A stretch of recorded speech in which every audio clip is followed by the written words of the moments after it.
Hi, everybody. I'm Bob Ford, Artistic Director of TheatreSquared. Welcome to Play On and our Writing Wednesdays series. Every Wednesday during school closures, we're planning to introduce you to a series of industry professionals, professional playwrights, and give you some tips, some of you aspiring writers, some of you actors, directors, tips about how they go about writing plays. We're going to start with me. I am a playwright. That is my sort of strong suit in theater, although I have training as an actor, also have directed. Also, by the way, I have a lot of training as a screenwriter and have written a novel. And so I do a lot of kinds of writing, but I've really settled in on writing for the live theater. And one of the things I've found over the years is that, in fact, all storytelling, whatever format it's in, whatever the medium, really revolves around a common set of story principles. And I'm going to just start talking a little bit about that with you today. Hopefully, get you started on writing a play. Maybe you're already doing one, and this can help you kind of deepen it, extend it, prompt you to get started in this realm of playwriting. Okay. So the way I'm going to do that this time, and by the way, there is no one way to get started. There is no one right way to write a play. Every single play written probably got started in its own unique way. So I'm not presenting my ideas as the way to get started. Most of the time when I'm writing a play, I kind of feel my way into it. I maybe have an idea for a character. I heard a line walking by somebody in the street. I got fascinated with some little piece of history. But as I start to write a play, I find myself needing to touch these bases. Here's how I'm going to break it down for you today. I'm going to talk about 5 things. I'm going to talk a little bit about passion. I'm going to talk about need. I'm going to talk about obstacles. I'm going to talk about something called the Seder question, and I'm going to talk about secrets. So this is the way I'm going to break it down for you today. On another day, I might find myself breaking it down a completely different way because it's very complicated, it's very personal. But let's get started. Before I do that, by the way, I have sent to your teachers an example of the way the page format for writing for a play. This is just the kind of a standard that is developed across the industry. And there are variations on it, by the way. This is not the correct, be all and end all standard. But you'll see basically that as opposed to plays, when you get them published plays, this is the way we create a manuscript. Stage directions, anything that you want to tell the actors and the directors to do visually, you usually indent, and I indent on both sides and write in here anything that I want people to do. Character description at the very beginning, what they're doing. And then dialogue, which is going to be the bulk of what you're writing. Naturally, I'm not even sure whether presumably this is showing up on your screen. Dialogue is basically pretty simple. You're going to center the name of the character, and you're going to write that character, in this case it's Amy, in all caps, and then you are going to start the dialogue way over on the left margin, and it'll go all the way across like that. And if that gets interrupted by a stage direction, she lays the watch on the ground. She pulls a small white flower from her satchel. I indent that. So the actor understands they're not reading that. They're actually just doing the dialogue. Anyway, I'm going to send a sample of that along that you can take a look at and set up for yourselves. Okay, so passion. I start with passion because to me, theater is about passion. It's about feeling things deeply. And if the writer finds a way to connect their heart and their feeling and their passion to what they're writing, it is going to go a long way to connecting to an audience. So how do you get there? Let's do this. The way I'm gonna do this, by the way, is I will suggest something that you do as an exercise or write down. I'll let you kind of pause it. I'm not going to pause. I'm just going to keep going, but I'll let you pause it and go ahead and do the exercise. So here's this one. Maybe simple, maybe not so simple. What I want you to do is let's start this as a personal exercise, okay? What are 3 things that you are truly passionate about personally? Write down those 3 things, like, I don't know, football, baking, music, something, not just music, some specific kind of music. Maybe there's even a specific song that you are really passionate about. Write that down. Maybe it's a person. Maybe that passion is, I always think of love, but maybe it's hatred. Maybe there's a person about whom you have a strong feeling. Religion. Maybe it's a specific aspect of religion that you are passionate about. Okay, so pause it and write down your 3 things, and we'll take it from there. Okay, next on our list of 5, another huge word in theater, in drama, in storytelling of all kinds. There is no story, there is no drama without need. So let's do this next aspect of this exercise. Let's do this for all 3 of them. You have time, right? For each one of those passions, imagine, okay, or maybe this is something that's going on in your life now, but this is where you may need to start using your imagination, your writer's imagination, your artist's imagination. Write a specific need that might grow out of one of your passions. Could be as easy as, with music. Okay, imagine that you have a rock band and you need to rehearse for the concert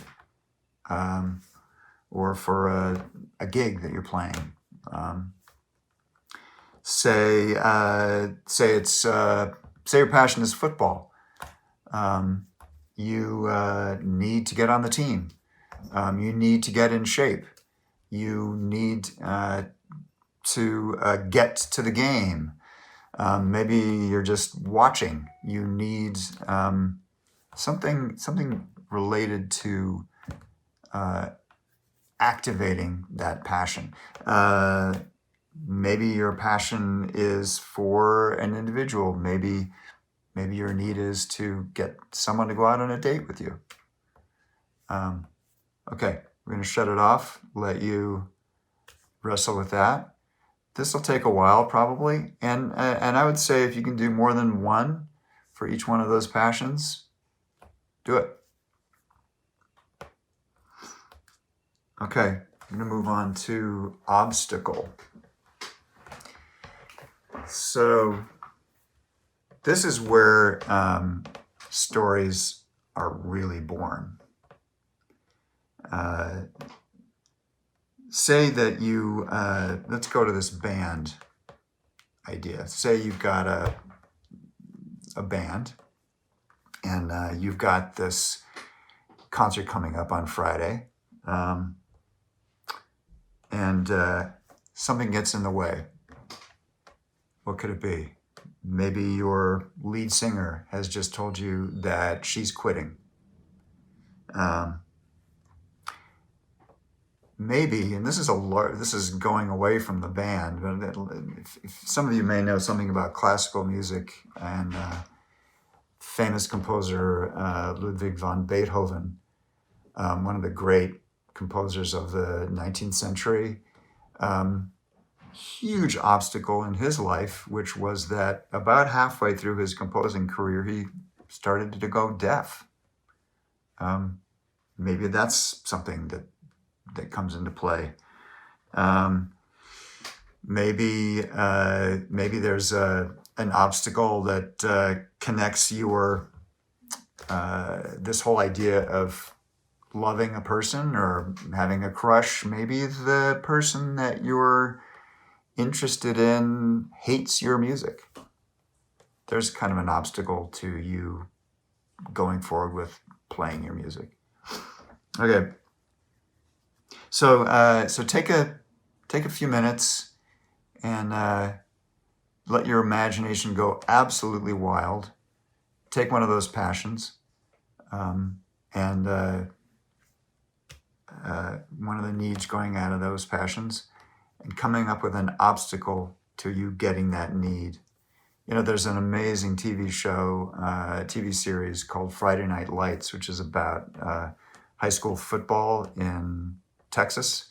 And in the very first episode, spoiler alert, the star quarterback who is on his way probably eventually to an NFL career gets tackled and in a way that paralyzes him from the waist down.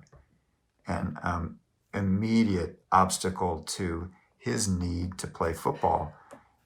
He needs to figure out how to fulfill his passion for football in spite of the fact that he can't play it himself.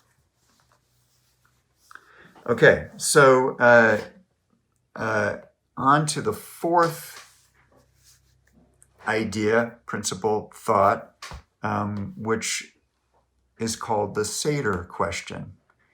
This is really kind of interesting, especially given that today, the day that we are releasing this video is Wednesday, April 8th. It happens to be Passover. It is the beginning of the Jewish celebration of Passover.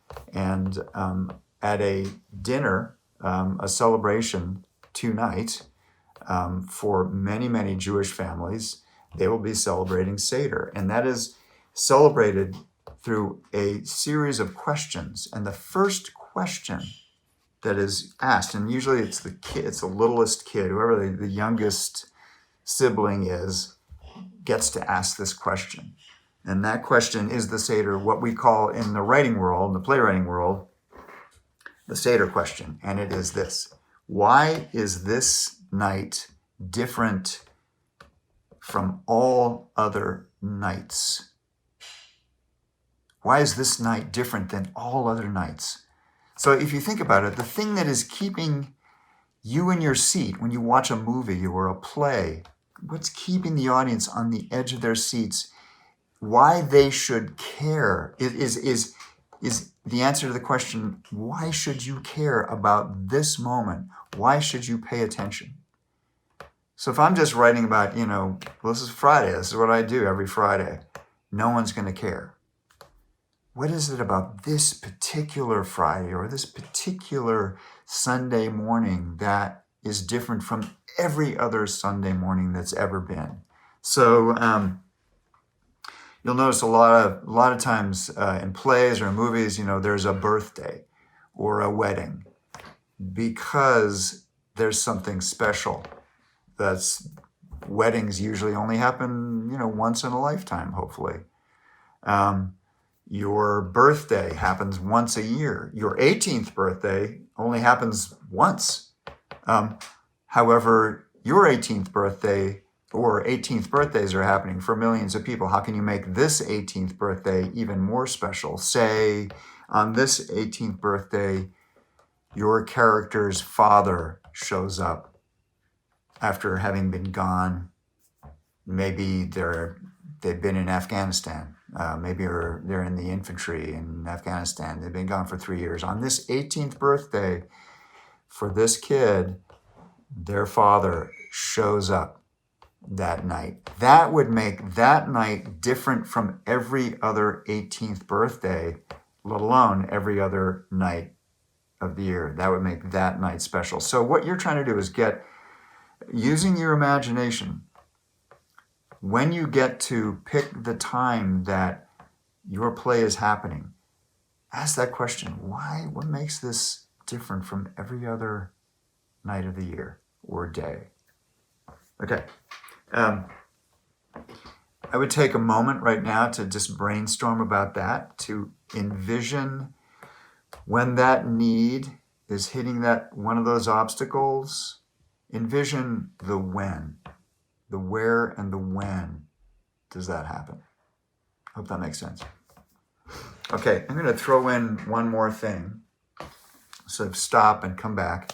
I'm going to throw in one more thought here, which is that fifth word that I threw out earlier, and that's the word secret.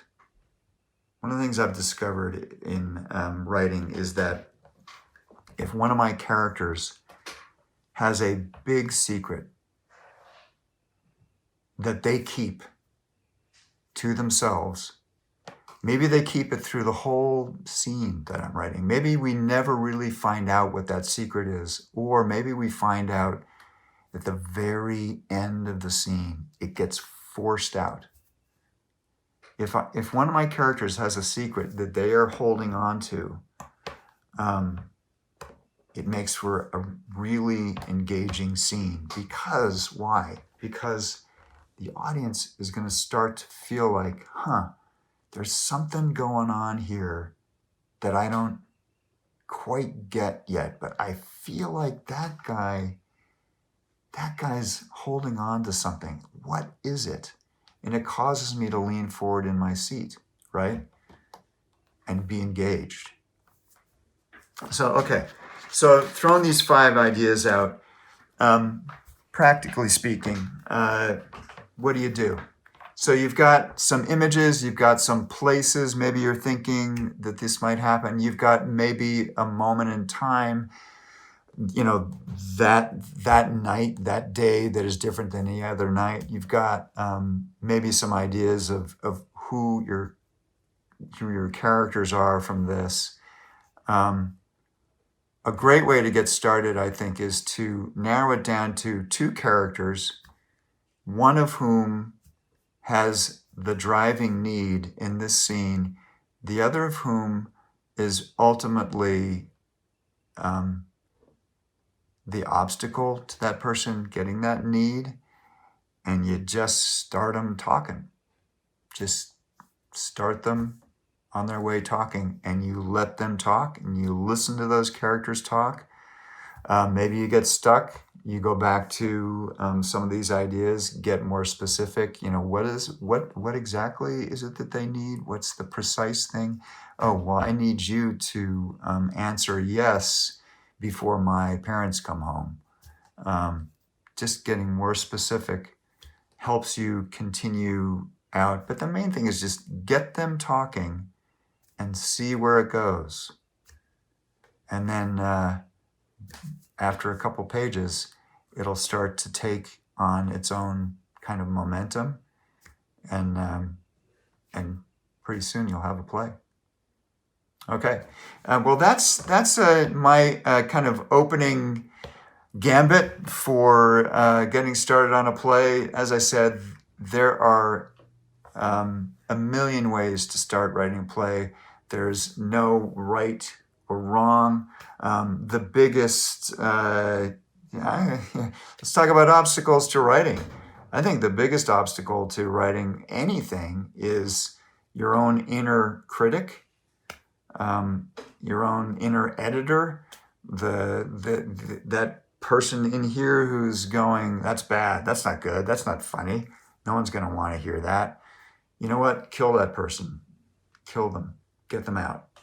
Just write. Just let it pour out. Okay, until we meet again, it's been great to talk to you. I'm sure I'll jump in on one of these Writer Wednesdays again. I look forward to seeing you all again soon. Take care. Be well.